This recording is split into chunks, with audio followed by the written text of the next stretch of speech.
Listen, guys, cold turkey might be great on sandwiches, but there's a better way to break your bad habits. I'm not talking about some weird mind voodoo from your crazy neighbor or waiting until Mercury's in retrograde and lighting your crystals up and lighting the right candles and all that type of silly stuff. We're talking about our sponsor, Fume, and they look at the problem in a different way. Not everything in a bad habit is wrong. So instead of a drastic, uncomfortable change, why not just remove the bad from your habit? Fume is an innovative, award-nominated device that does just that. Instead of electronics, Fume is completely natural. Instead of vapor, Fume uses flavored air. And instead of harmful chemicals, Fume uses all-natural, delicious flavors. You get it. Instead of bad, Fume is good. It's a habit you're free to enjoy and makes replacing your bad habit easy. Your Fume comes with an adjustable airflow dial and is designed with movable parts and magnets for fidgeting, which gives your fingers plenty to do, which is helpful for de-stressing and anxiety while breaking your habit. Cho, tell them about it. First off, I'd like to echo what you said. Fume equals good, not bad. It is good.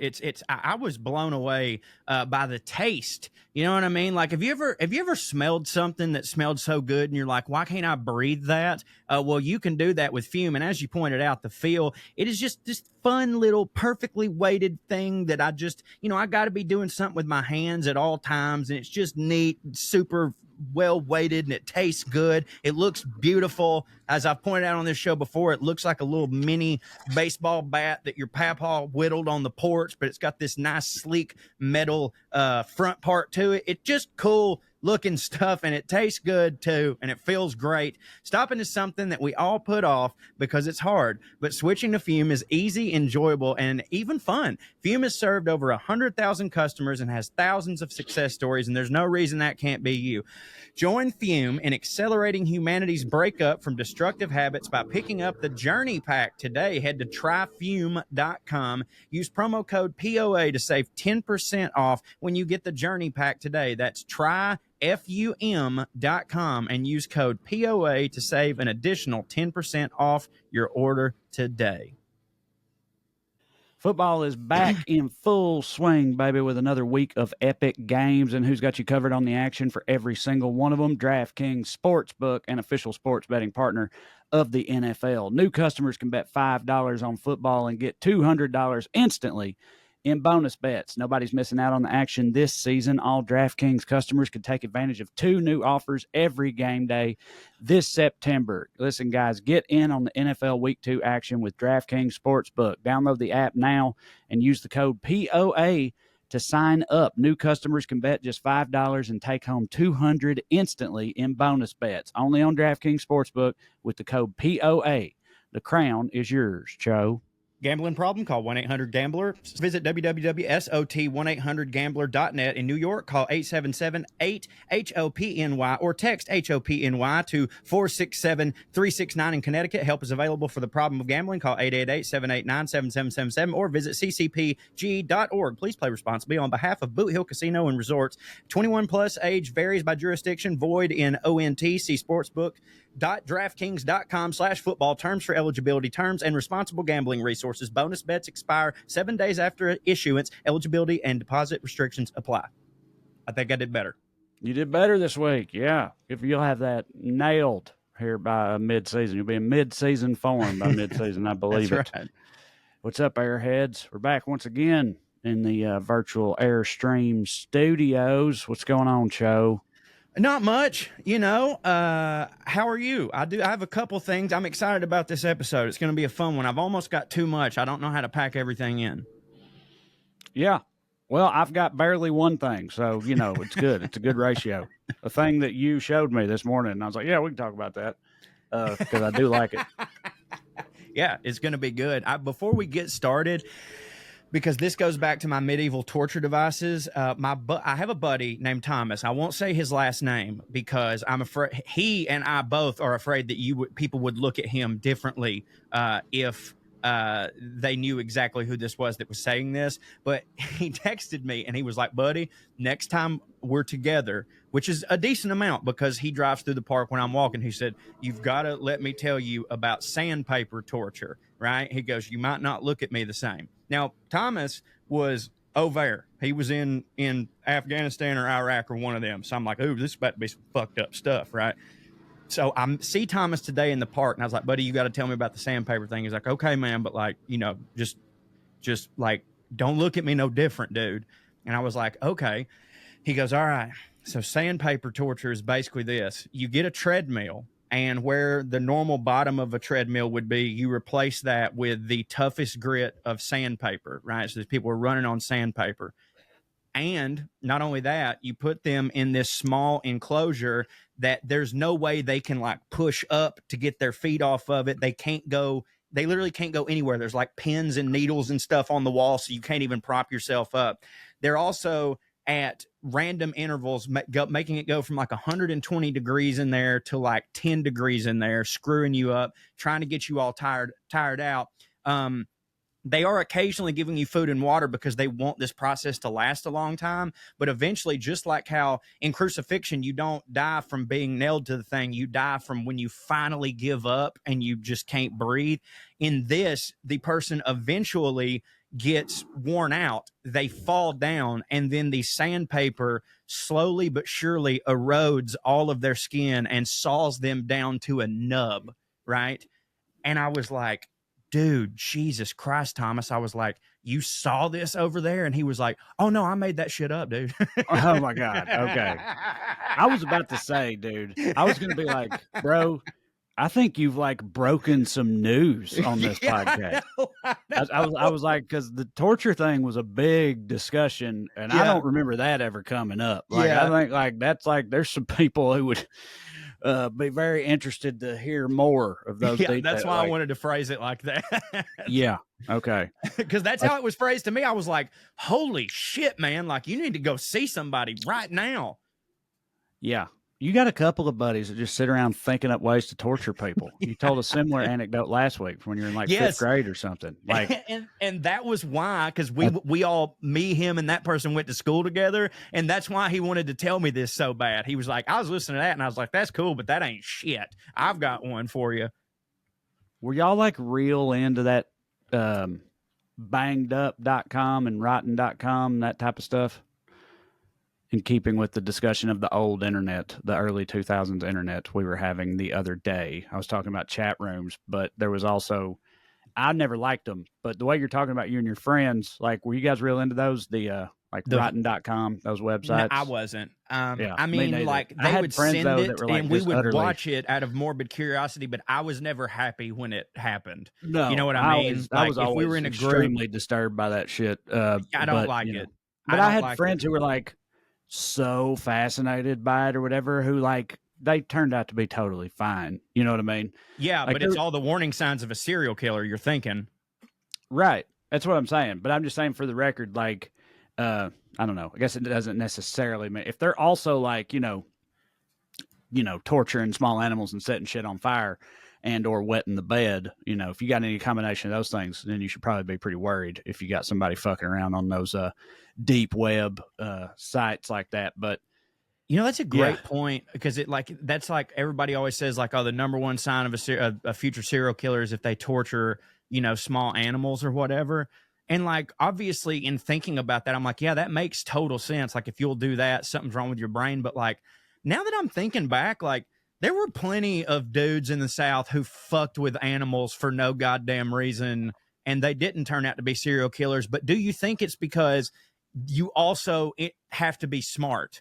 You know what I mean? It can't just be that you like fucking around with small animals. You also have to be intelligent. Otherwise, your first kill will be your last. That's a big misconception about serial killers, actually, is that they're smart. A lot of them are not, dude. A lot of them are fucking dumb asses. But you got to be organized.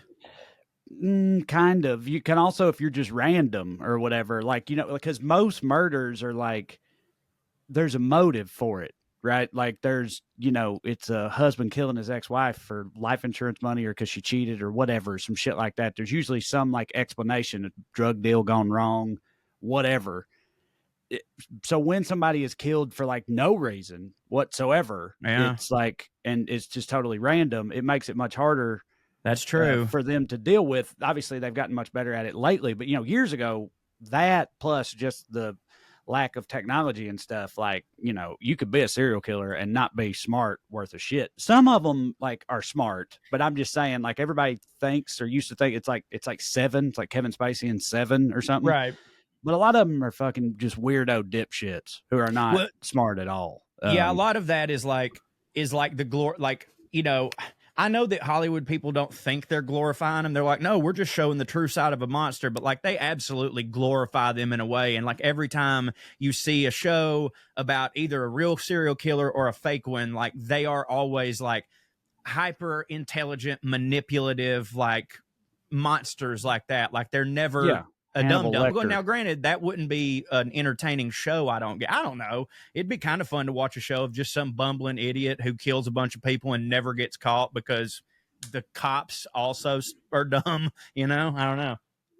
Yeah, yeah, but I don't know. Well, it's like I said. There's the because my dad was real big into that type of shit way before the true crime the craze. Like in the Mm-hmm. '90s, my dad was really into, like, he had all these books about serial killers and stuff, and I snuck and read some of them. And Ortontive, they fucked me up. I was too young for that. Uh, but I know from reading those books, and it's very common knowledge at this point. Like you said, the torturing small animals thing, but it's also the other two. There's the three warning signs, especially if they're together. But any one of them on its own can just be like fucking boys being boys or whatever. Right. Like one of them's bedwetting. Anybody can wet the bed, you know. Oh yeah, I Fucking did that. like right, but like persistent bedwetting into like teenagerdom and shit. Like Right. a problem. But there's been famous comics who were bedwetters and shit like that. I'm saying bedwetter don't mean you're gonna kill people, What's but the apparently rationale on that? bedwetting plus pyromania is a Yeah. big one. And Yeah. again, that's another one. I knew so many firebugs when I was a Me kid. A lot of too. kids just fascinated with fire, you know, burning ants and shit, you know, just fucking around with fire, hugely popular. But those two together, plus torturing small animals, that's like, an alarming number of serial killers have those three things in common from their childhood, Okay. apparently. So We've just run into a really good situation, or really good explanation, or example is the word I'm trying to think of one of these things is not like the other. Pyromania and torturing animals, I understand the logic behind why you would think this person might grow up to be a bad person. They have no empathy and they like causing destruction, dangerous things. The bedwetting, that, like, are they suggesting these people were peeing on themselves on purpose, or like that no, there's some sort of like what's happening here? it also could be a chicken and egg thing, right? Where you're Right. like it's just a bunch of serial killers were bedwetters and they were younger. But it could be that, like, being a bedwetter makes you super insecure and fucked up in your head and feel weird about yourself. You don't ever want to go over to anybody's house, hang out or anything. So, you know, you'll piss all over everything. Right. If people at school find out you're a weirdo, you're probably a weirdo already, you know, if you're a future serial killer. But like, Right. it may, you know, correlation don't equal causation, that That's whole true. argument. Like, so it could just be, you know what I'm saying? There's a bunch of different ways to look at it. So yeah, all I know is those three things were just three things I found a lot of them had in common. So, you know, I don't know.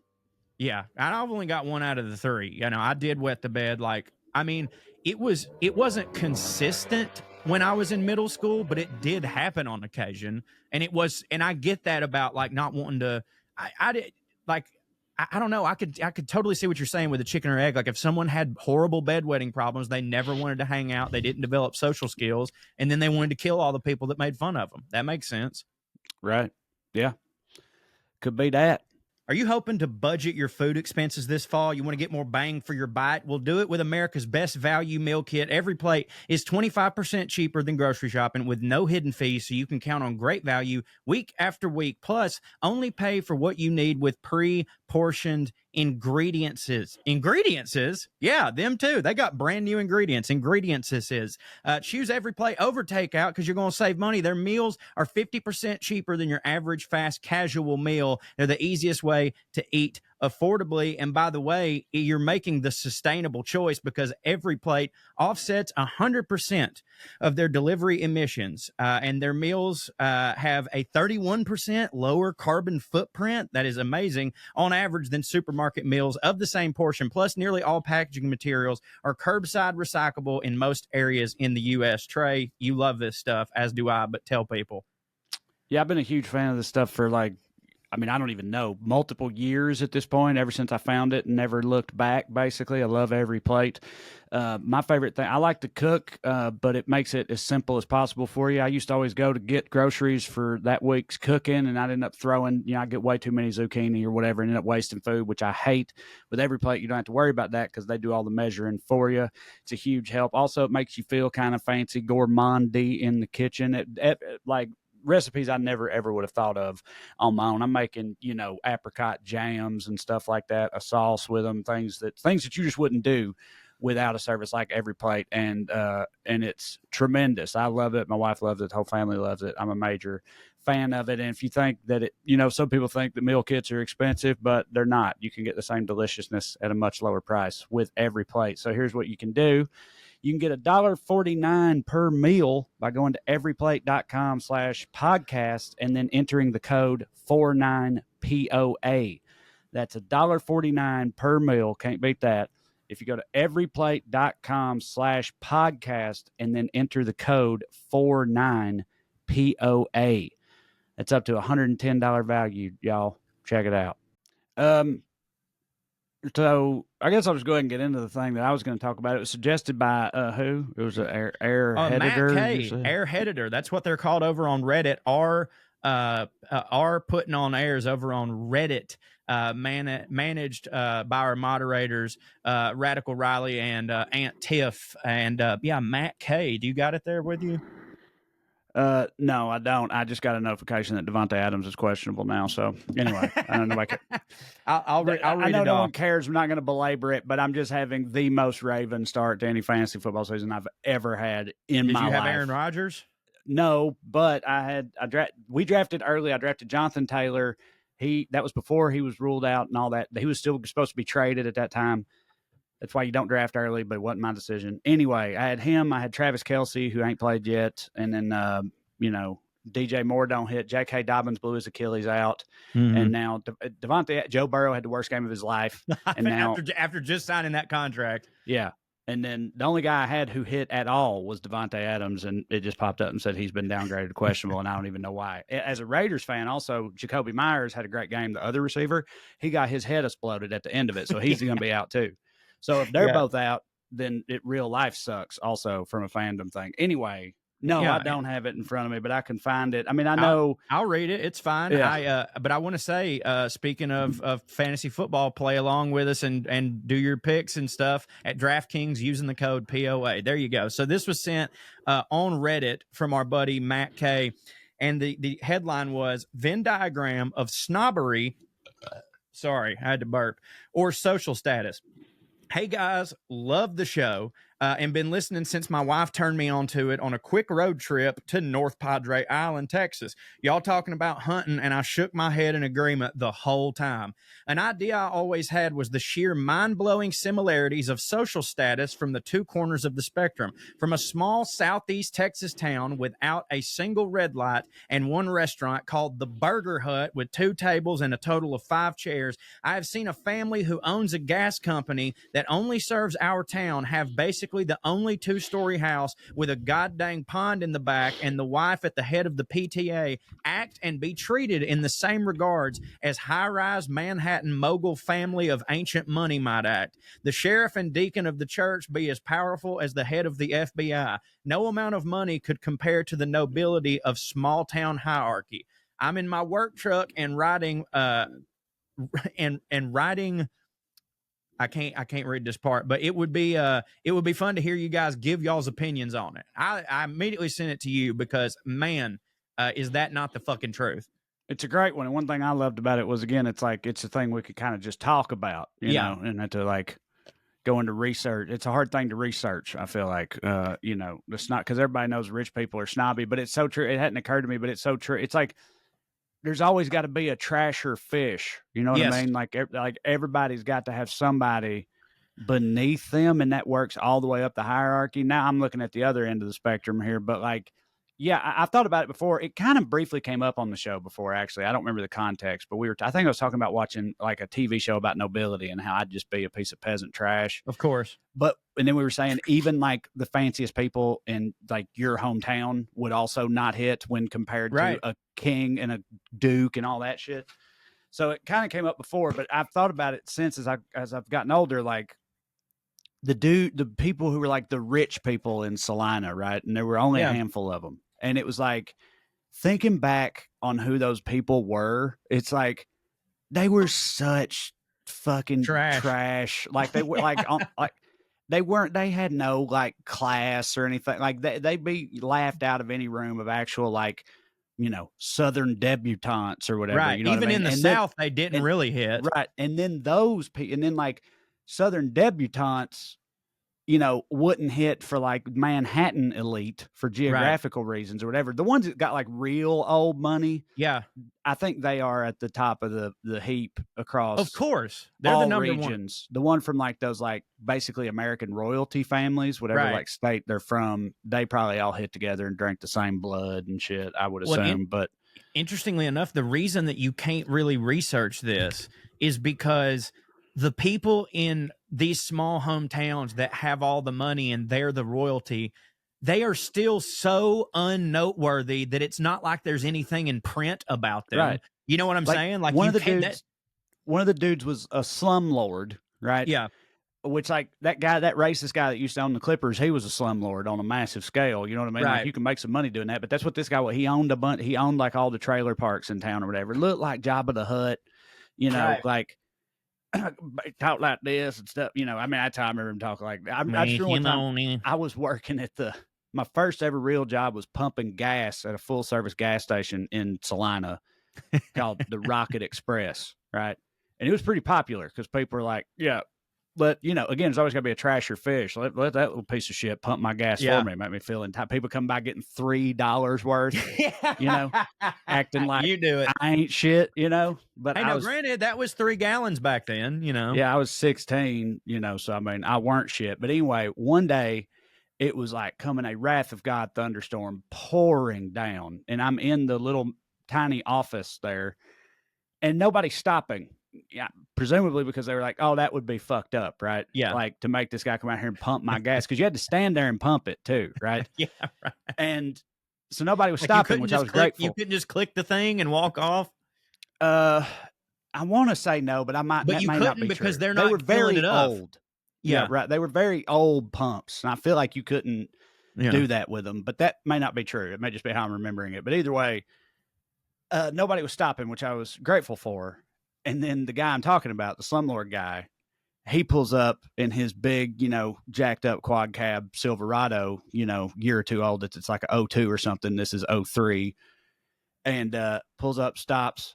I walk out there, just getting soaked immediately. I walk around the truck, walk up to the driver's side window to get his like order or whatever.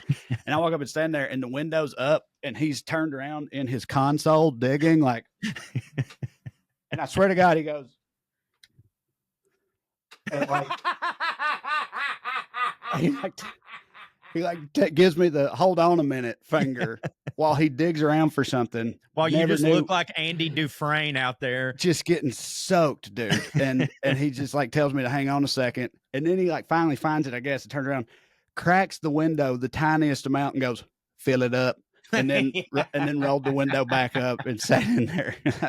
So like, he was that guy, and he was like one of the, might have been the rich. Nah, he wasn't the richest guy. There was one legitimately rich person in all of Clay County, and it was actually my grandpa's stepbrother. But they, of course, hated each other naturally. Right. So I never even fucked with those people. I literally barely knew them. But they, have you ever heard of Honest Abe Log Homes? Yeah, I have. I see their advertisements on my way to Atlanta through Dalton. Like they build the log cabins and shit. My grandpa's stepbrother founded that company. Wow. They're like that family. They're like legit as far as that goes. So legit that I've never set eyes upon them. Right. Not allowed to. You know what I mean? But like, other than them, it's a bunch of jumped up trash who ain't. One of the other guys, one of the other richest dudes in town, like salvaged vehicles. He like owned a junkyard, right? Yeah, and did a lot of vehicle salvaging and stuff. He's the guy that I told you recently. You were saying that like well, I don't want to put you on blast. So go ahead, I don't care. What you were saying that it had been so hot, you've been like leaving your car running. lately, you know, yeah, to keep the AC going or whatever. And yeah. I I don't said give a that fuck. I don't do it all the time. one of the richest assholes in my town, I said, was like known for doing that. That's this guy. That's the guy I'm talking about. Yeah. Like everywhere he ever went, if he went into a Yeah. restaurant to go in and sit down and eat like the whole time or whatever, it didn't matter. He always left his vehicle running the whole time, you know, with the air on and that type of shit. And I'm saying like that was like to the rest of us, that fact was like, Yeah. you know, this uppity Yeah. motherfucker thinks he's so much better than everybody else. So what, you know what I mean? It was like, that was real, like uptown shit for a person Yeah. to do that. You know what I'm saying? Like we just couldn't believe it. And I'm saying like this dude, he looked like Travis Tritt, bro. Like he was a junkyard man. Like he didn't hit. He wasn't fucking like he, you know, he wasn't actually high class or nothing like that. But we, you know, everything is relative. But that's why a lot of those people, you know, it's big fish, small pond thing, and that's why it hits for people, and that's why they don't ever leave. You know, yeah. Why would they? Because I want to say two things. Number one, like the example of that guy doesn't turn his car off, therefore we equate that with money, and like of course that is like a luxury. But like, have you noticed that? Well, maybe you haven't because you've been like out in California this whole time when like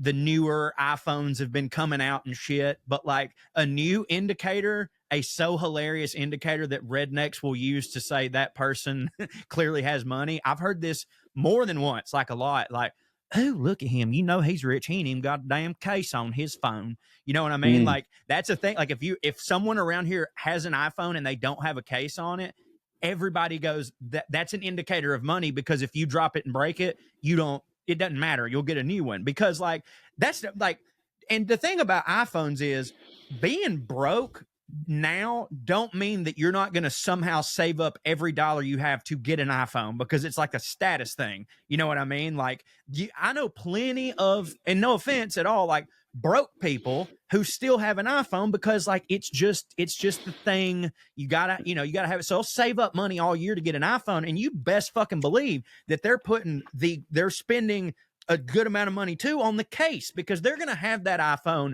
for several generations of iPhones. You know what I mean? But again, I've seen this, like people that don't have a case, and oftentimes it is true. It's like that person actually does have money and they don't want to put a case on it because they're like, what I want to show everybody I can't afford to get another one. Are you fucking kidding me? And the second thing I wanted to say about the big fish, small pond thing is like, yeah, there are a couple families in Chickamauga. There's a couple more now, but when I was a kid, there's a couple families who were like genuinely, they really did make a lot of money. But there were a lot more families who we thought were super rich as shit. And again, for here they were, but every single one of them, none of them could afford to live in California. You know what I mean? Like they, you know what I'm saying? Like they were loaded here. And if they were to go to California, they would be middle of the road at best, or any other mainstream city. And so like, there is that part where you want to make fun of that person and be like, oh yeah, you're hot shit down here, but you can't make it in New York City. But then there's the other part of me that's like, dude, I'm doing that right now. Like I'm literally doing that. Like one of the reasons that I stay in Chickamauga is because I make a really, really good living for a motherfucker who lives in Chickamauga. I can be a king down here. It's amazing. Sure. Why would I go anywhere? Makes a lot of sense. Yeah, I should also say, I just thought about it. There was like there were other like rich families that again in Salina, they weren't one or two of them might have been like would have also been considered rich in even Nashville or whatever. But some of them were pretty cool. They weren't all like that, but some of them were like that. Acted like they was like hot shit when it's like, bro, this is Clay County. Like, I don't even really care how much money you have. You live here. Like it's not. You ain't True or shit. false question. When we were kids, if someone made $90,000 a year, we considered them rich as shit, right? Bro, absolutely. That's what I want everyone to have the level here, because like some of these people that we're talking about when we were a kid, like they were the Beverly Hillbillies.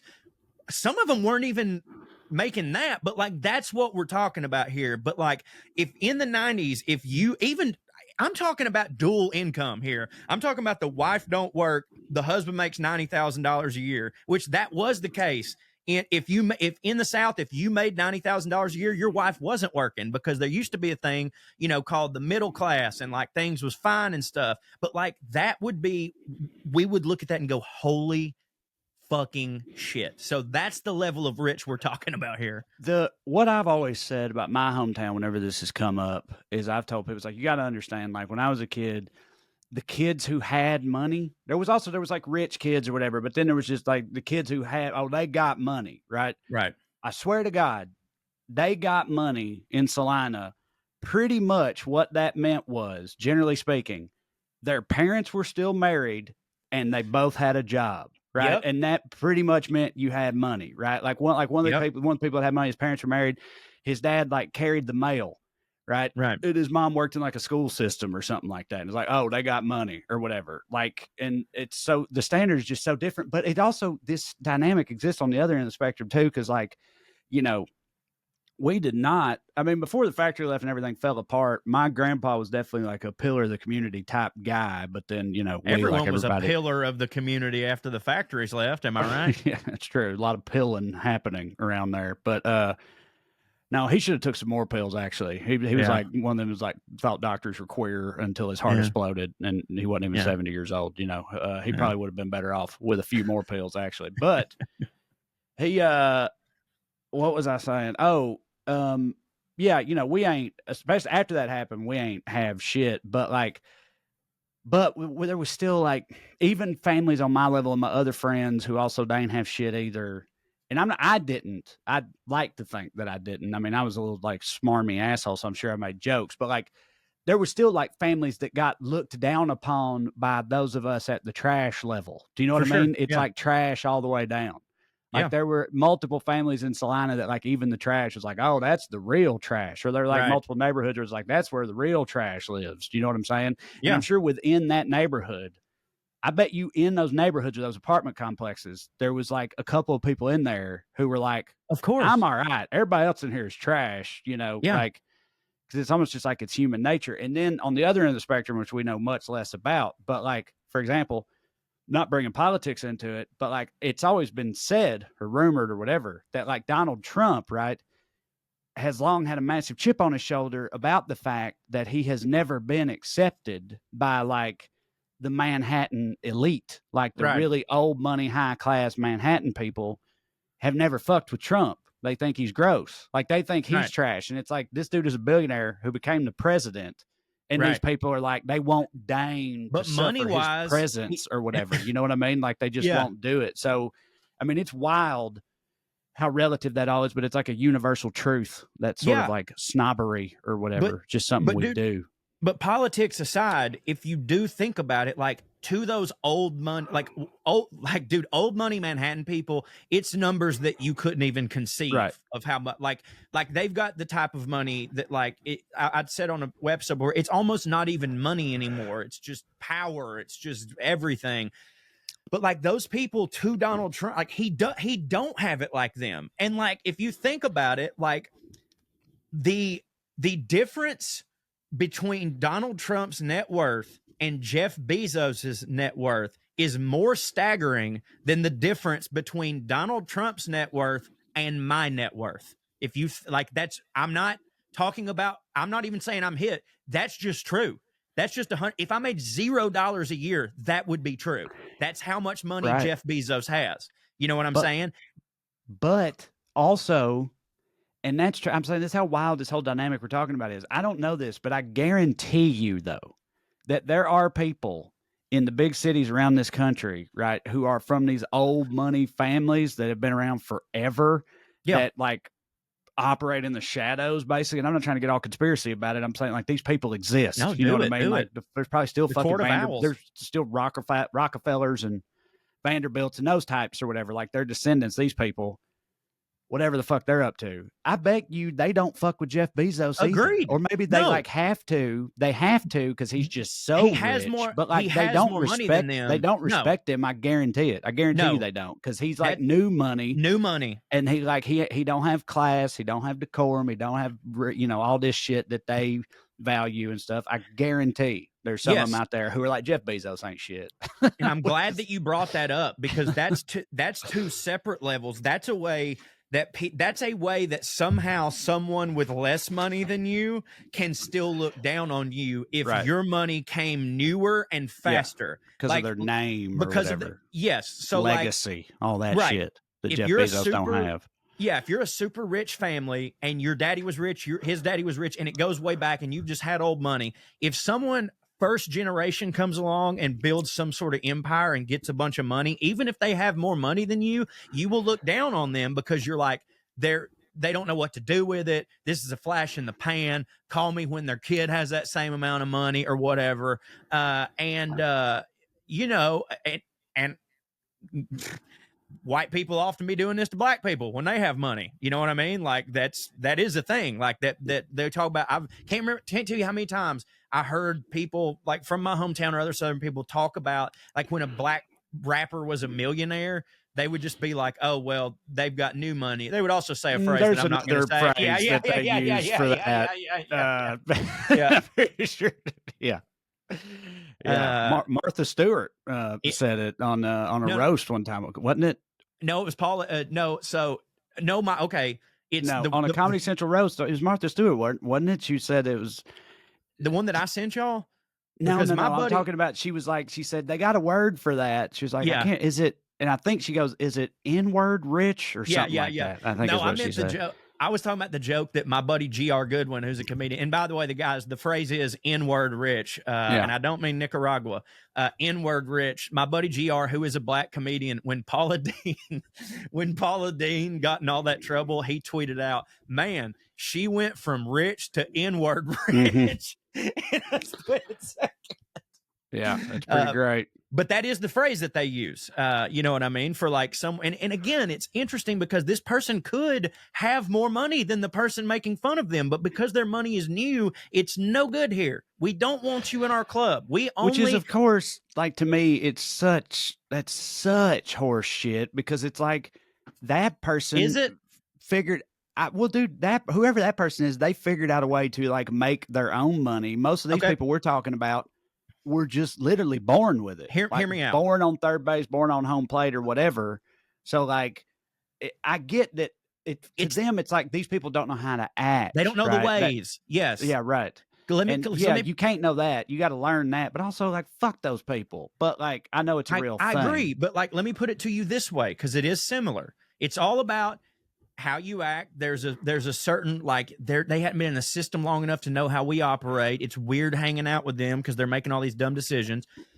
Me and I've been doing stand up for 20 years. You've been doing stand up for 15 plus, right? We've both worked really, really hard. We both have really good careers. We're not fucking insanely famous or anything, but I'm happy with where I'm at. We're by no means unsuccessful. We are two very, especially in this business, 99% of people who stand up behind a microphone and tell jokes would love to have our fucking career right now, right?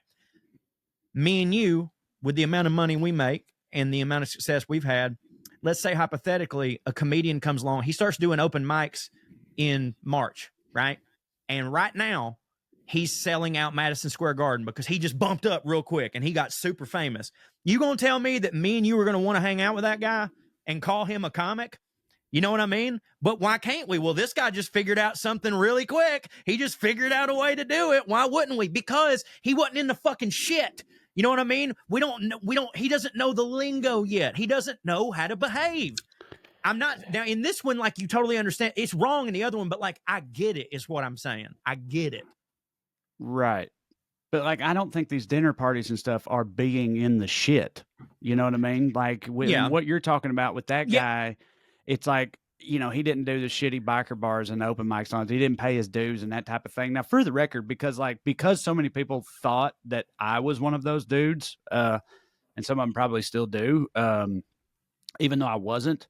But because of that, I'm like, it varies wildly how I feel about one of those guys when it happens. I try to gather some information and see. I know, but I'm saying like some of them like go about it the right way and everything, and I respect that. And then other ones don't, and we both have known specific examples of both types, you know. And the ones who don't, I'm like, yeah, fuck that guy. But the ones that like seem to be doing their best to like do it right, as far as like what most comedians would think. I'm like, I'm happy for that's all right. anyone's success as long as they're not a dickhead. If you're not a Yeah, dickhead, I'm right. happy for your success, and I don't care that you didn't do all the things that I did. Matter of fact, if anything, I'm just jealous. Let me rephrase it. I don't mean that they haven't been through the shit, because obviously the rich people haven't been through the shit.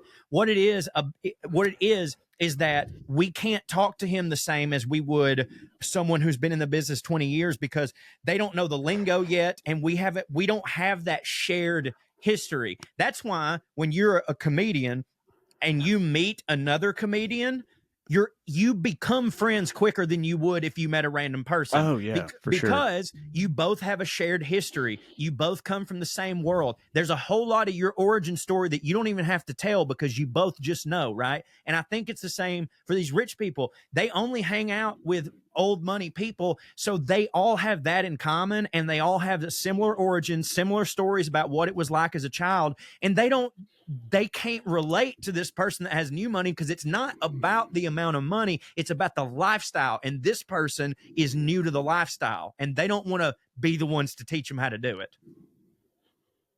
Right. Yeah, all that, flashy cars and fucking pet tigers and all that type of shit. They don't go in for all that. They're like, and I'm so for that. Yeah. Right. I mean, it's like we've talked before about, I really do not want to get into jerking off these old money motherfuckers, because they don't have for me either. But like, it's like we've talked before about how there used to be like rich people. There used to be expectations of rich people. There used to be standards. There were standards for rich people, and now there just aren't. And you can just be a huge douchebag. It's almost like it's part of being rich is to be a huge douchebag now or whatever. And it didn't used to be that way. And we've lamented that on this show. Right. Well, some of these old money people, the ones that aren't huge fuck ups, it's like they still have an element of that, where they're like, Agreed. there's a way that we are expected to conduct ourselves or whatnot. Right. And they very much look down on all the peasants and all that shit, but they're not out being flashy and shitty all the time in public. Like, so like, pick your poison, which one's worse or whatever, but at the same time though, like the person that comes to mind most when you say the rich used to have like this sense of expectations of what to do with their money, I think of Rockefeller. That's the first person that I think of. Well, but like he was first generation hit. Like he didn't come from family money. Like it goes way, way, way back further than him. No, dude. I know. But you know what I'm saying? The medieval lords, how they'd be on the front lines of wars and shit like that. And that was the standard for rich people for most of history. This current version of it is relatively recent, really. Right. And I mean, like you said, we don't want to jerk off the old money people, but like, if you're going to be an old money person, that's the best version of it that you can be. And what are these people what would you do? Not be an old money person? You know what I mean? Like everybody knows you're dealt the cards. You have to play the hand you're dealt. And like, who the fuck would turn down that hand? Well, some of them do. Some of them. Yeah. Right. And what's funny is I'll judge those people too, but in both ways. Like you just can't just give half of it away. What I mean is like they'll change their names to try to make it on their own, which I respect. Cage. The ones that like do that but keep family money, I like that more, because with the people that are just like, did you ever see that movie Into the Wild with Emil Hirsch? No, I haven't. I know I've read that movie. Got jerked off so much, and it was like this kid with his wanderlust. What an inspiration! All this stuff. I hated that motherfucker the whole time I was watching. And we're glad movie. He died. Yeah, I was like, this is the most privileged dipshit I've ever seen. But I don't even know how rich he was. I can't remember. I've only seen the movie once because it didn't really hit for me. But he didn't have to be that way.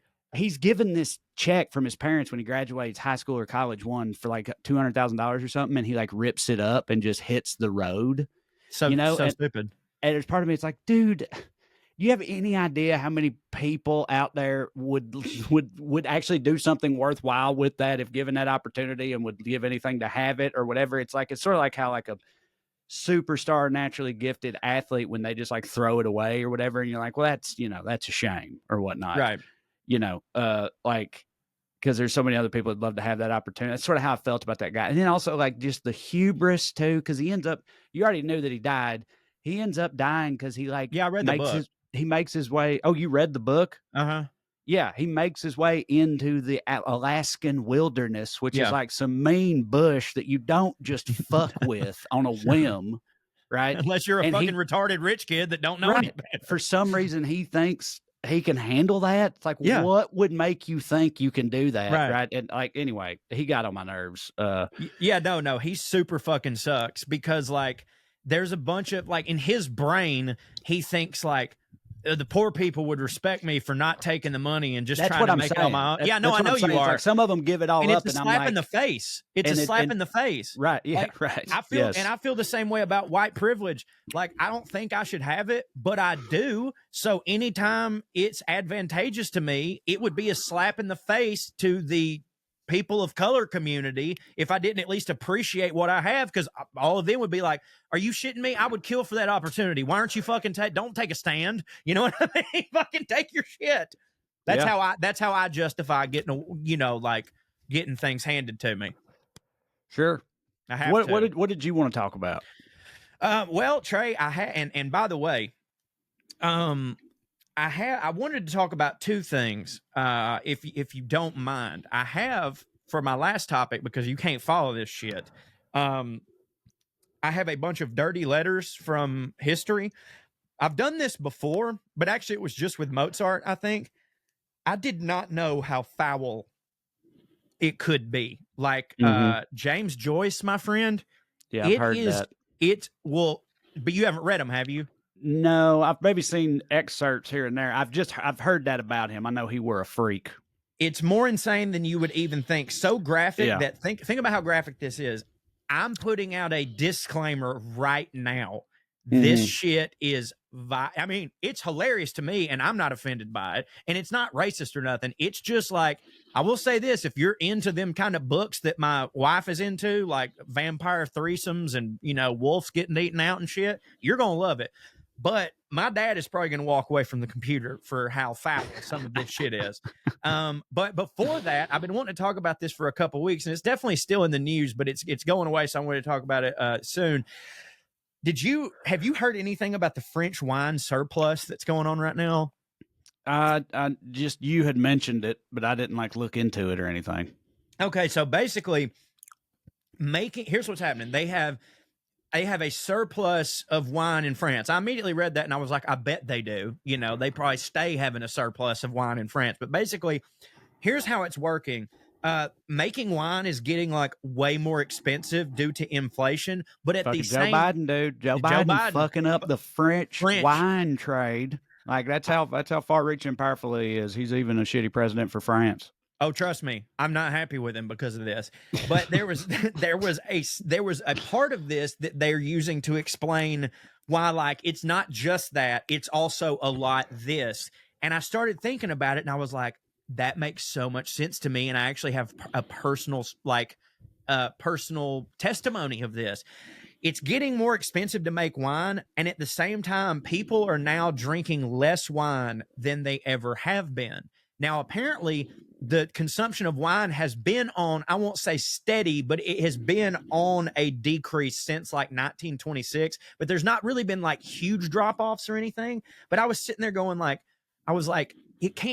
know that the economy is terrible, so it's people don't want to spend money on wine. But I was like, but we all know that alcohol, gambling, and entertainment, these are the recession-proof things. I know people are still drinking. Sin stocks, I think is what they call them. Yeah, sin stocks. Yeah. I was like, so I know people are still drinking. And then it just kind of hit me out of nowhere that me and my wife and we used to drink wine like maniacs, like crazy. We would drink wine.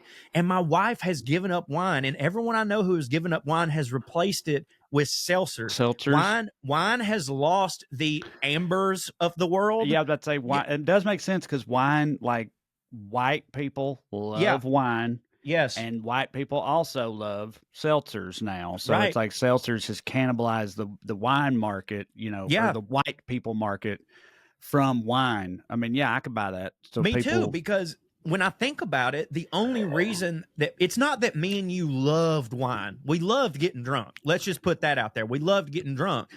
The reason that I always went to wine was because it was on a night where I was like, I'm just not in the mood for beer. I'm just specifically not in the mood for beer. And nowadays, and by the way, I still love beer. I still drink beer. I've been drinking a lot of Land Shark. They're not supporting this show, but I've been drinking a lot of Land Shark to support the Jimmy Buffett Foundation. God rest his soul. But like, whenever I'm not in the mood for actual beer, I don't go for wine anymore. I go for seltzers, and it has truly cornered the market, and I think affected wine like a tremendous amount. So that makes sense to me. But like in Bordeaux, they have all this fucking wine, but they, in order to make a profit off of how much it is that it's costing them to make it, they would have to mark it up so much that they know nobody is. They're like, dude, people aren't buying it for when we have it for 10 times less than that. Like, they're not going to buy this shit. So in June of this year, the European Union stepped in and they gave France $172 million to do what, Trae? Destroy 80 million gallons of wine, right? Now, to like reset the wine market or something because it was out of whack. Yes, to reset the wine market because it was out of whack. Now, when they first said this, or when I first read this, I was like, okay, but how does destroying it work? Now they're going to have to make it again. So like, how does this work? Well, what's happening is they're not going to just, when they say destroy the wine, they don't mean that they're going to pour it out. What they're paying them for is they're paying them an amount of money so that they can afford to then distill the wine back to its pure alcohol form so that they can then make cleaning supplies with that pure alcohol, which cleaning supplies probably recession proof. You know what I mean? No idea you could do that. You could do that? That's wild. Yes, me either. So they take it and they turn it back into its pure alcohol. They make perfumes. They make hand sanitizer. They make Lysol. Like, basically their whole thing is like, France is going to take all of this distilled wine, turn it into pure alcohol, and sell it to Lysol or some shit like that. And then once everything is back in balance, they can, get back on their shit. By the way, that amount of wine is enough wine to fill more than 100 Olympic-sized swimming pools. That is a fuck ton of wine. And I love this. And I don't have much more to say on it except for it reminded me of that Brian Regan bit. That's why I wanted to even talk about it. Do you remember the Brian Regan bit? When this has happened several times and I know this because my family-in-law is from Iowa, but Iowa had a corn surplus one time, and they paid all these farmers like hundreds of millions of dollars to not grow corn. I was going to bring that up. I was actually going to bring that up. I was like, we give farmers subsidies all the time to not grow corn. Yeah. And they did it. And Brian Regan had that bit where he was like, so what'd you do today? Got up at the crack of noon and made sure there wasn't no corn growing. But yeah, so it's essentially the same thing, except for with wine and with France. So I thought that was quite interesting. Yeah. For me with wine, it was always a matter of like, I don't want a bottle of liquor. I'm not a lunatic, right? Like, but I also don't want to drink 14 of something. Yes. Right. So wine was a good middle ground. Then for me, I just kind of, as I got older, I just drink way less than I used to, period. So like seltzers I'm not going to drink back then, as a heavy drinker, younger and heavier drinker. Like I said, if I was drinking beer, I'd go through them. But now, if I'm drinking seltzers, I don't. I'll drink, I don't know, 4 or 5 or something. So, like, I don't have the same problem anymore. I'll still buy a box of wine, exclusively boxes, of course. Well, dude, I mean, don't fuck with bottles. But I wonder if the seltzers have also taken over Europe, though. Like, yeah, that's a great question. Because I thought Europe was like the real wine drinking motherfuckers. Right. But, I mean, obviously, I know America be drinking wine too, but like glass of wine, fancy dinner type shit is what I think of. You know what I mean? Like, I know we would drink it just to get drunk, and I know people do that. Like, don't call them winos for no reason. Right. But I'm saying what people are not doing is sitting down to a nice dinner and ordering your finest grapefruit White Claw, chilled, please, no ice. Like, no one's doing that. Right. That's true. So, like, I don't know. I guess it's just how much of the market was people having expensive dinners and having 2 glasses of wine. You know what I mean? Because in order to sell a lot of shit, like Budweiser is not making all their money because you have 2 at Texas Roadhouse. You know what I mean? Like they're making it because you have 30 on college football day. So I'll have to get into that, but I'll have to look into that because I don't remember when we were in the UK, speaking of which, we were in the UK to write our book, and it comes out next week, September 19th, round here and over yonder. Please pre-order it. The link is in the description to this episode, or you can go to TraeCrowder.com or CoreyRyanForster.com. But when we were in the UK, do you remember seeing a lot of seltzers? Because I don't remember that at all. No, like, because I would have ordered one. Right. Yeah, they had ciders. Yeah, cider's their thing. Yeah. No. So see, that's what I'm saying. And it's also like, and I know this is just a niche part of the market too. I get that. But like you're going to a house party or a get together or something. Right. You know, you're not bringing a 12 pack of White Claw. You know what I mean? They open the door and it's like, hey, congratulations. You know, yeah. Here's half a rack of fucking, bitch beer. Yeah, this is a 2023 grapefruit seltzer from the Panama City Beach region. Yes, it was the spiked tea variety pack exclusive to the spring of 2022.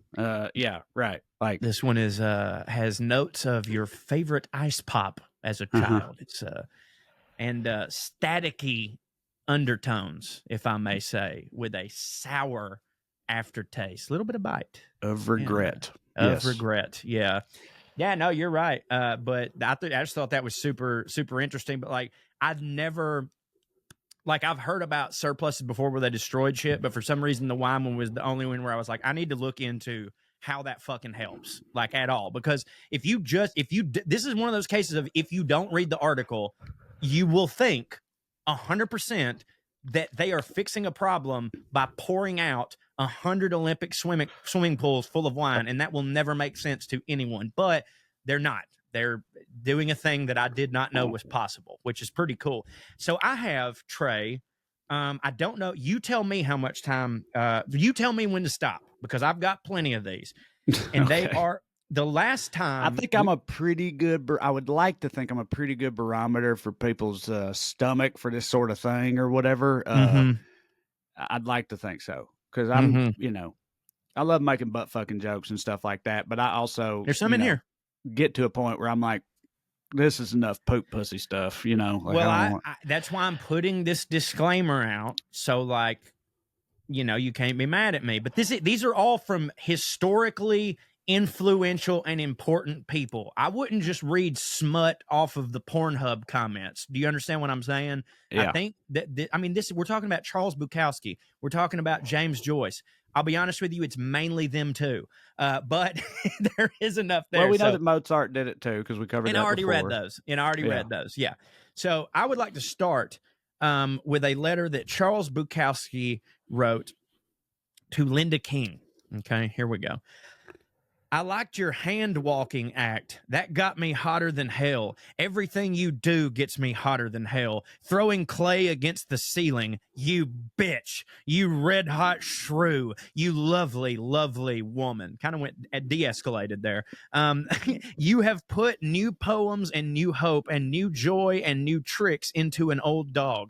I love you. Your pussy hairs I felt with my fingers. The inside of your pussy, wet, hot. I felt with my fingers, you up against the refrigerator. You have such a wonderful refrigerator. Your hair, I swear to God. I did not think that refrigerator was how that sentence was going to end. You have such a wonderful. Imagine how hard that refrigerator hit. But yeah, right. Like she must build this very graphic fucking sex missive to be like, by the way, that Frigidaire, that is top notch. That is a high quality item. Where'd you get that? Sears catalog? What are we talking about? How much that set you back? Anyway, that's what I'm saying. Your anus. Like she must have had the first fridge that had a separate compartment for vegetables or something for it to be this noteworthy. That's wild. Dad, please clip this out and make it a clip if you're listening. Okay. You have such a wonderful refrigerator. Your hair dangling down, wild. You there, the wild bird of you, the wild thing of you, hot, lewd, miraculous, twisting after your head, trying to grab your tongue with my mouth, with my tongue. We were in Burbank and I was in love. ultramarine love, my good goddamned goddess, my goad, my bitch, my beating, breathing, hairlined cunt of paradise. I love you and your refrigerator. And as we grab No, and that's I swear to God, no. I swear to You fucking put that in there. God. Nope. I swear to God. I loved you. I love you and your refrigerator. And as we grabbed and wrestled, that sculpted head watching us with his little lyrical, cynical love smile burning. I want you. I want you. I want you. Yes, that is it. 5 U's. Dude, Okay, that's the James Joyce. fucking It's unreal. what is It's the unreal. refrigerator thing about? Because like Bukowski, we're talking like what, the 50s? Yeah. Like, right. So it wasn't like the thing like, hey, check this out. I got the thing on the door. Look at that. It's like with the crushed ice. Look at that. Isn't that crap? You know, because that shit, I could see that. Like the first time you ever saw that while, you know, porking and you're writing a letter and you're like, also, I just got to say, my God, the advances they have made in the refrigeration industry, that crushed ice dispenser Pretty wild. brought to mind the resplendent hues of a paradise beyond this realm. It did for me. Like, but it couldn't have been that. No, it couldn't have been that. It was just a block of ice in a I was wooden about to say, this is chest. like icebox shit we're talking about. Yeah. Like, what could it have been that affected him so about that refrigerator? I'm genuinely so curious. It's funny what that fridge was, because I can't. I think that is unknowable. I doubt you can Google that, right? But I'd really like to know. I'd like to see that fridge and assess it further. I had so much trouble with this list because when reading that, I was dying laughing and I was like, that's what you should close with. But then I got to James Joyce and it started this kind of flow and I was like, you can't follow this shit, bruh. So let's get to James Joyce. Follow that refrigerator pussy, huh? James Joyce. My love for you allows me to pray to the spirit of eternal beauty and tenderness mirrored in your eyes, or fling you down under me on that softy belly of yours and fuck you up behind like a hog riding a sow. Glorying in the very glorying in the very stink and sweat that rises from your arse. Glorying in the open. Don't let the stank out, baby. No, baby. James Joyce knew the deal.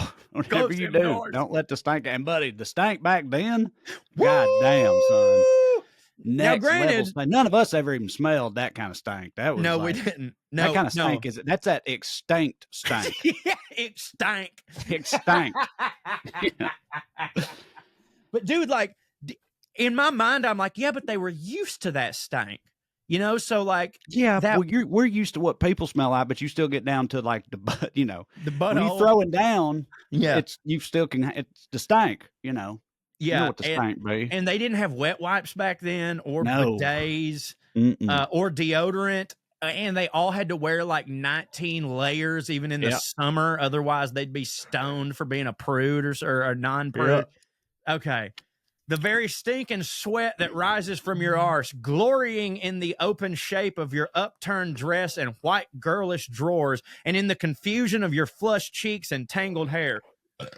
It allows me to burst into tears of pity and love at the same slight word, to tremble with love for you at the sounding of some chord or cadence of music, or to lie heads and tails with you, feeling your fingers fondling and tickling my bollocks, or stuck up in me behind. Hey. Ass play. Hey. Nothing new under the sun, baby. That's what I'm saying. You know what I mean? You think like, you know, popping a prostate is a relatively recent innovation, but those cave people popping butt pussies, you know? No, I know. I remember one. You know what it was. You know, cave people was butt fucking, shoving fingers up butts and stuff. What else did they have to do? Right. You know what I mean? Right. I remember so when I was a kid. Why would it be surprising that James Joyce liked to finger up the butt? You know, like, of course he did. I remember when I was a kid and I just learned what blowjobs were. And then I like heard blowjobs in like a historical context. And I was like, they were doing that back then? But like, of course they were, you know what I mean? But, but up the butt, that still seems new, even though, tickling my bollocks are stuck up my behind and your hot lips sucking off my cock while my head is wedged in between your fat thighs. throwing shade. Like fucking, she caught what is it? Nah, man. Back then, fat hit, right? Like, right. Yeah, being a plump woman, that was fucking what's up. Now, ain't nothing wrong with it today either. I'm not saying, but I'm saying like back then it was like for me that hit. Back then they aspired to such, I believe. I mean, that's what I've always heard. I believe too. And that's good because he continues, my hand clutching the round cushions of your bum and my tongue licking ravenously up your rank red cunt. Your rank red, like that means stank, right? Rank. Yeah. Rank red cunt. You be nasty. Yeah. That's intense. It's one thing to call a woman fat, but calling her stinky, I don't know, but apparently that was a thing. I have taught you almost to swoon at the hearing of my voice, singing or murmuring to your soul the passion and sorrow and mystery of life, and at the same time have taught you to make filthy signs to me with your lips and tongue, to provoke me by obscene touches and noises, and even to do in my presence the most shameful and filthy act of the body. I don't know what that means. He doesn't clarify? He does not clarify. All this other stuff, he's just openly said. So, like... Shitting on his chest? I'm about to say, like, what is the thing he's hiding? See, I said earlier, I brought up poop at some point, because I thought that I remembered hearing... Holy shit, he does go on! Holy shit! I was about to say, I thought I remembered hearing that James... I said, I knew he was a freak, and I thought it was poop stuff. I hadn't read this far on. I hadn't read this far on. The most shameful and filthy act of the body. You remember the day you pulled up your clothes and let me lie under you, looking up at you while you did it. Then you were ashamed even to meet my eyes. You are mine, darling, mine. I love you. Holy, because I didn't read the whole thing. I got 2 lines in and I was like, I'm definitely reading this. Holy shit. Yeah. Woo. Mans like to get pooped on. Well, that makes the next also, like, letter. Apparently, if a man does like to get pooped on, pooping on him, that's a way to, that's straight to his heart, evidently, because he was beset with affection for her after that moment. He's like, God damn, this is a real one here. Yeah, not just anybody will poop on you, you know. Yeah, I was about to say those are more extreme needs. Like if you're the guy that likes getting poop on, you need, like, I love a good old fashioned, a good old Charleston, but I'm not gonna like set my house on fire if I don't get it. I feel like, if you are one that likes to be pooped on and someone don't like pooping on you, I mean, that's an immediate deal breaker. And also, like, brokering that subject is insane. That especially in like the Victorian era or whatever. Yeah. My only caveat, because I was already thinking about that. I was like, dude, bringing that up now, it's like, what date do you bring that up? When do you bring that into the equation? Now, let alone back then. But my only caveat to that, though, is back then, the gender dynamics were just so different. Exactly. That men could just, what was she going to do? I mean, I'm not saying he could force her to poop on him, but like, if she's like, no, she couldn't ruin him or nothing. You know what I mean? Like, men could just get away with pretty much anything back. That's the only way that makes it make any sense to me, is that a man could be like, because otherwise it's like, bro, how did that ever come up, or I guess you got to shoot your shot or else you ain't never gonna get pooped on, I think it's they say it was reported that OBJ liked to get pooped on. Do you know that? LBJ or Odell Beckham Jr.? Odell Beckham Jr. Either one is shocking to me. LBJ, loved to pull his wiener out and piss on stuff and things of that nature, but I don't think he was getting pooped on. And OBJ, I have no idea if that's true. That was a rumor. Some sex worker, some escort, got a hold of TMZ or something and said that she should be disbarred from sex work. But maybe she wasn't. Maybe it was just some thought. I don't remember. Some girl went to TMZ and said, "Hey, I fucked around with OBJ, and guess what? He liked to be pooped on." People do like to be having it done, and I don't think there's a rhyme or reason for who that affliction is going to be beset upon. Right. So, like, yeah, I mean, it's not insane to think that OBG don't like to get pooped on. Okay. So, Jesus Christ. Oh, I think if you're going to bring up getting shit on by a lady, it has to be, like Nelly did in the song "It's Getting Hot in Here." I'm just kidding, like Jason. Like Jason, unless you're gonna do Unless it. he gonna do it, Yeah. right. It has to be that. Like you have to bring it up comically.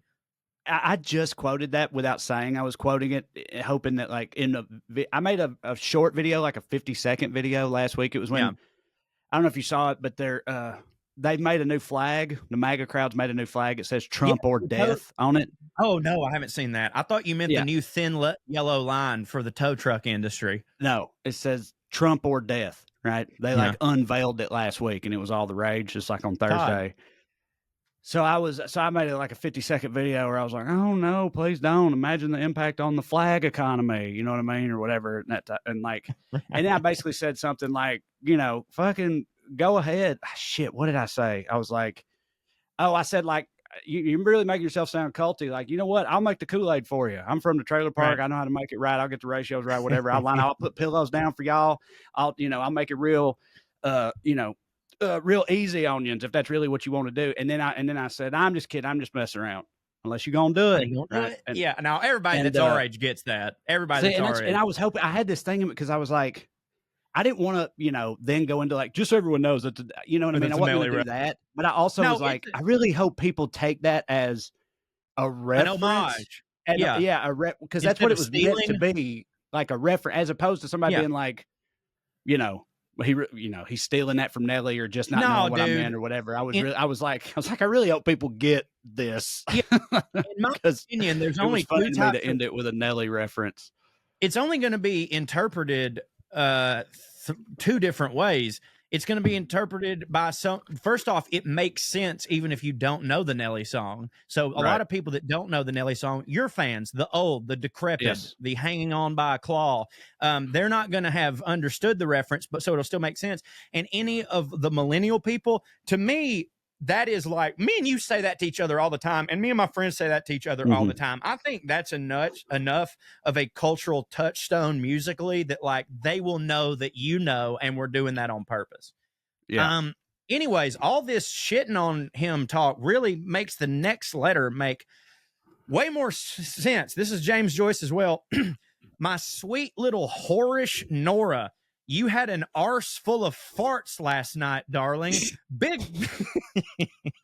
Big fat fellows, long windy ones, quick little merry cracks, and a lot of tiny little naughty farties ending in a long gush from your hole. I think I would know. I'm impressed just hearing about it. As somebody who appreciates farts, like getting all those different varieties of farts from one butt in one evening. You know what I'm saying?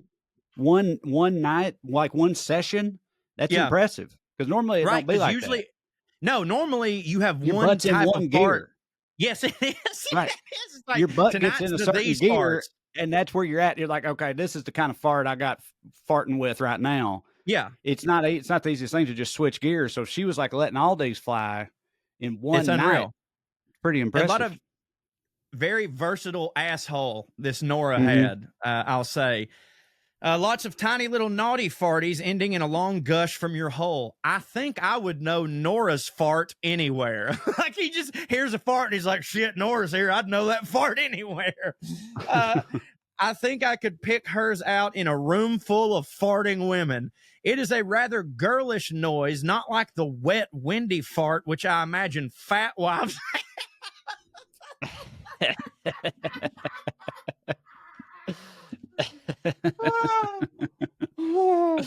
It is, let me read that again for everybody that couldn't hear my laughter. It is a rather girlish noise, not like the wet, windy fart, which I imagine fat wives have. It is sudden and dry and dirty, like what a bold girl would let off in a fun in a school dormitory at night. I hope Nora will let off no end of her farts in my face so that I may know their smell also. Good night, my little farting Nora, my dirty little fuck bird. Never heard that one. I think I could have come up with that one. You know what I mean? Yeah, yeah. Like it's funny because some of this, it's like, this is some real, erudite and articulate shit they're doing, in these letters, which makes it hit harder. Yeah. But then he comes out with dirty little fuck bird. Yeah, I like that one. Sort of sounds like a 12-year-old, but it hits for me. I'm going to start saying good night, my little farting Amber, my dirty little fuck bird, and just see what she says. And she might just be like, yeah, that is exactly what I am. She'll fart.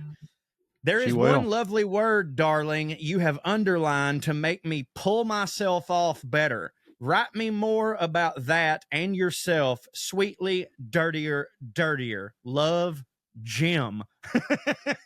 He was not James. When you talk about all this fart and poop stuff, he's like, I'm Jim. I'm Jim, goddammit.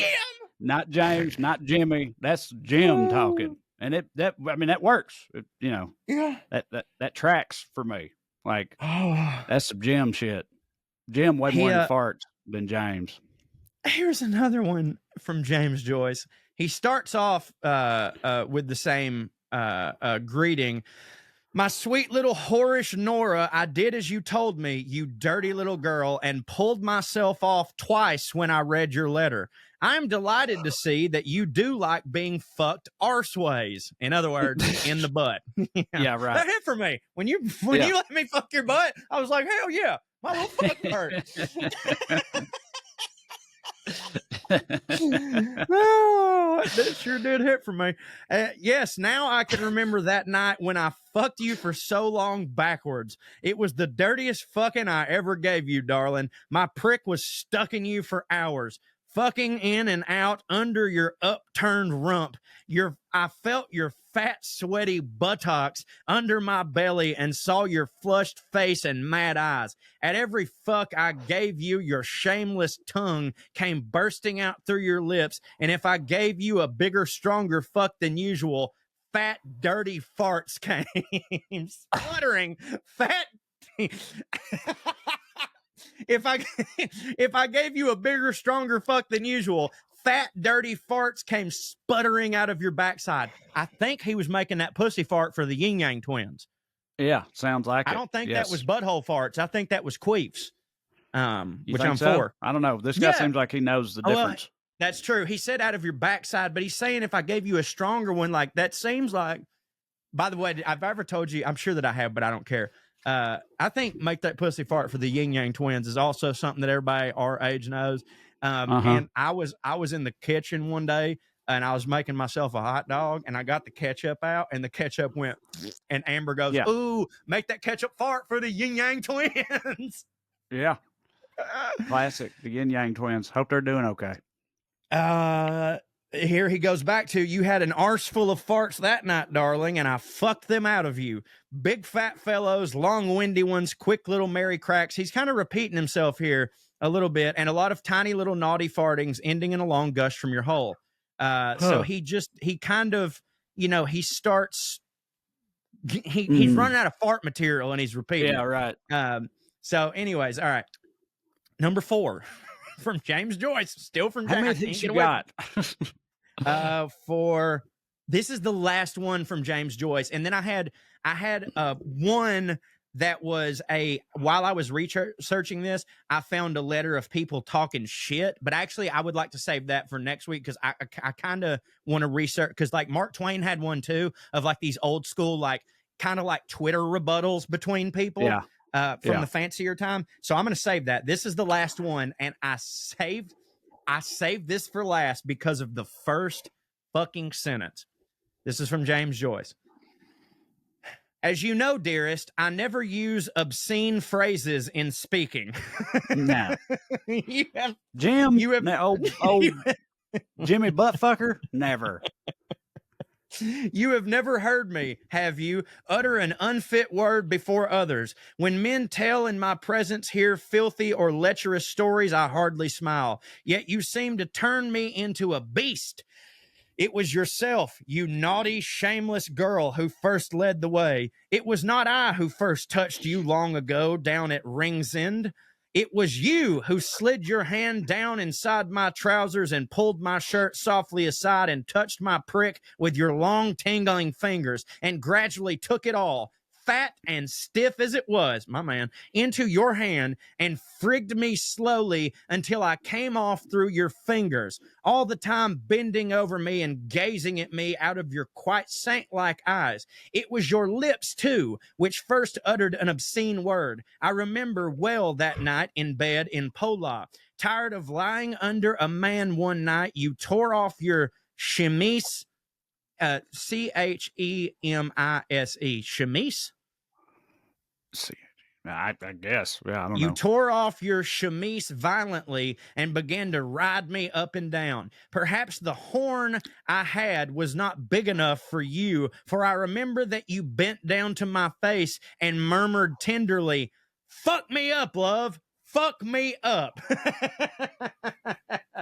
That's not as good as the other one, but I had to save it for last because of the first line. As you know, I normally don't don't say obscene things. But that's James Joyce, who, by the way, I got to tell you, I'm about to read so much of his work because that man can turn a phrase and a butthole. Absolutely. Indeed he can. Yeah, that was some wild shit, literally. You think people are going to be mad? You got some hitting airmails, right? I do have some hitting airmail. Do you think people are going to be mad at me for how graphic that was, or you think they're going to be understanding? I don't know. We'll find out, I guess. Okay. Subject line: Corey's wrong about serial killers and their detection. Hey guys, what? Oh, that's right. We did. That's weird. Yeah. I didn't even think about the fact we talked about that when we were talking about serial killers again earlier, but yeah. It's a blur. Hey guys, I always have many thoughts on every episode of POA, most of them high praise, of course, but I feel like Corey might find it interesting to know how wrong he is, LOL, on the subject of serial killers and how easily they're caught. I might be ruining your ability to sleep at night for the rest of your lives, and I hope not, but I'm telling you this shit anyway, since I already know it. The October 2019 Atlantic article I'm linking here is a quick and entertaining, if highly disturbing read, but the gist of it is captured well in this quote. Quote, Thomas Hargrove, the founder of the Murder Accountability Project, a nonprofit that compiles data on homicide, has examined how many unsolved murders are linked by DNA evidence. He believes that at least 2% of murderers are committed by serial offenders, translating to about 2,100 unidentified serial killers. Michael Arntfield, a retired police detective and the author of 12 books on serial murder, agrees that the FBI's projections are off. He blames patchy data, among other things, but thinks the number of active serial killers is more like 3,000 or 4,000. Thanks for your awesome show, and stay fancy, motherfuckers. Jasmine, and you can read my name if you end up reading this on the show. Well, Jasmine, thank you. And yes, you're right. You have just fucked me up. I don't like that. Yeah.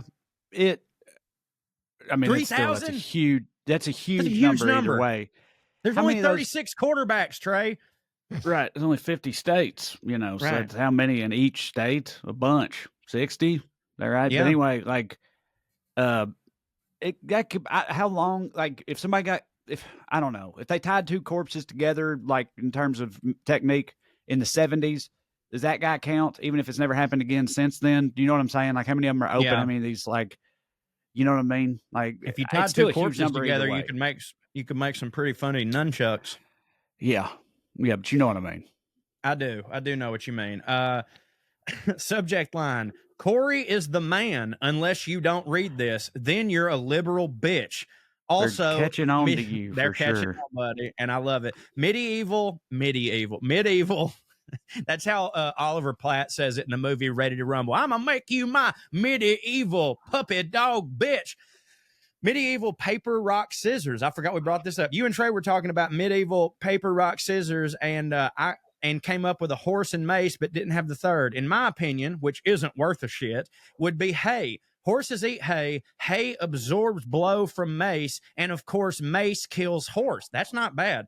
Also, in talks of medieval torture, this is more modern day. I wish my sick mind could take credit for this, but seen it on the interwebs. So you put the subject in a glass room and the whole floor is a treadmill. What? No, you're lying. I swear to God.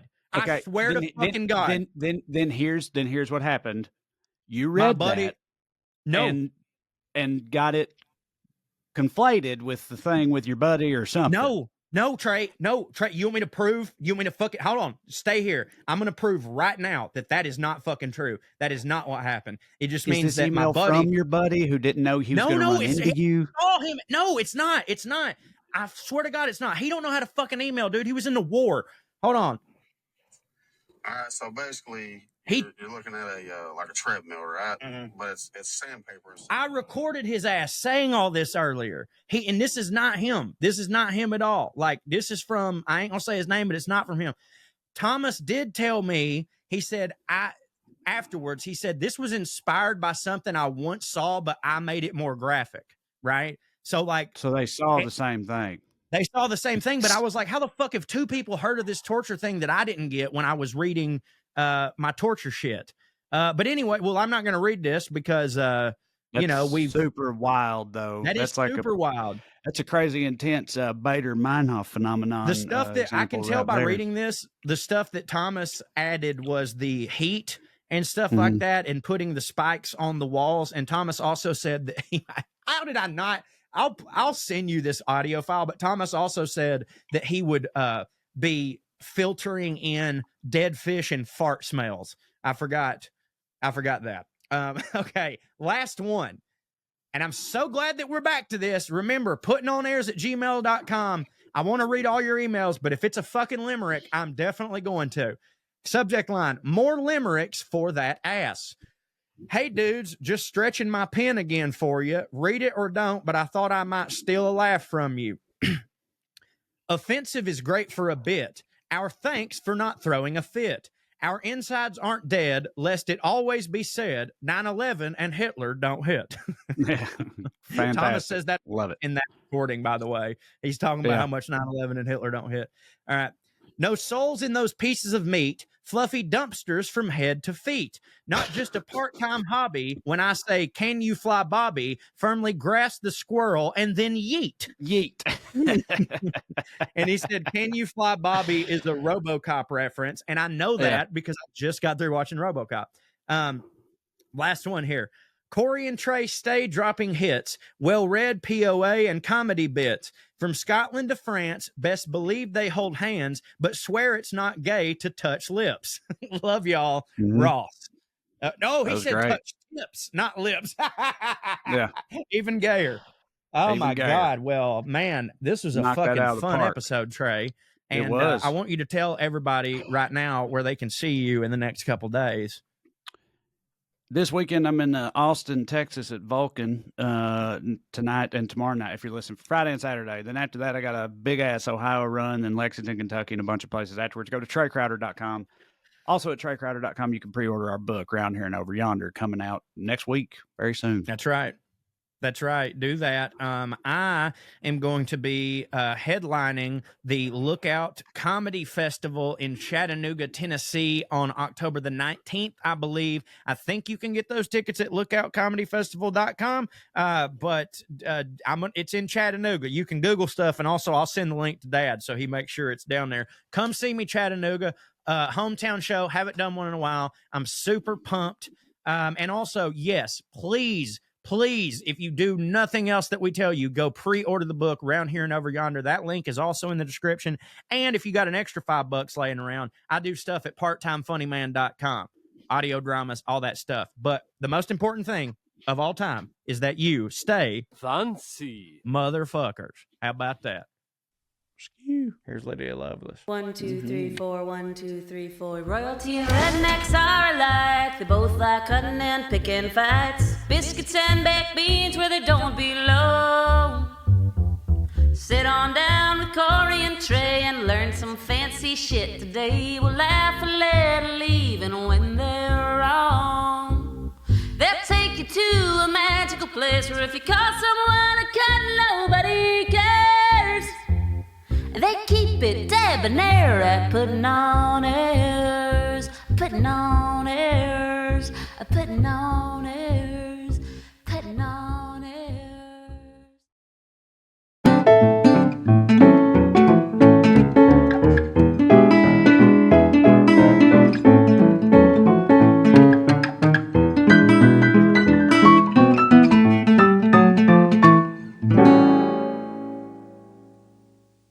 NMLS number 65084, equal housing lender. Woo! As an adult, don't we all miss spring break? Nothing like taking a week off from all your responsibilities. Well, here's the next best thing for adults, a spring break from house payments. SaveWithConrad.com can help you get rid of all your credit card debt just like that. We're routinely helping our listeners save $5, $6, $7, even $800 a month. And you don't need perfect credit or money out of your pocket to do this, but check this out, no house payments for 2 months at SaveWithConrad.com.